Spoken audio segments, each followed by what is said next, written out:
going to clean up rivers, lakes, and streams in Iowa is a three-pronged approach. It's going to take collaboration, regulation, and litigation, all three, to clean up our waterways. Collaboration is imperative in this space. Over the last 10 years, I have learned to partner on projects with people who share my values. I partner with people who believe that there should be an equitable table set for all stakeholders in the watershed and not simply powerful, big ag activist groups. Everybody should have a seat at that table, whether it's public health or downstream users or anybody who's interested in recreating in the watershed. So whether you have habitat, you do subsistence fishing, you want to swim in our beaches, all of those voices need to be heard at that table. And so I partner with people in this space who can make a difference and who share my values, have a sincere interest in protecting everyone in the watershed and not just certain stakeholders. So since I graduated from law school, I've been trying to build coalitions, collaborations, and when necessary, litigation around clean water. It just depends on the watershed, and it depends on the people in the watershed what that litigation should look like.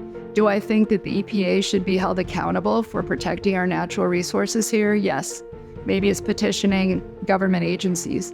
Maybe it's a compact between states where we make a compact with downstream states near the Gulf that we promise that we're going to clean up the water that we send to them. Maybe it's ideas that we haven't even thought of yet. Maybe it's downstream states holding Iowa accountable for the pollution that they send their way.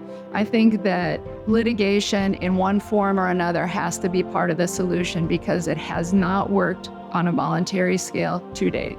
I think that everybody in this space knows what practices need to be done on a large scale on our agricultural landscape.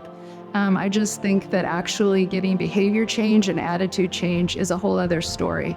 And so I think that the three-pronged approach of collaboration, of passing laws and policies that protect our natural resources, and then also litigation when those people and practices aren't enforced is what it's going to take to clean up our rivers, lakes, and streams. So I think we all as a population know what practices need to be done on the landscape. I think it's compelling people to do them. That's the missing link.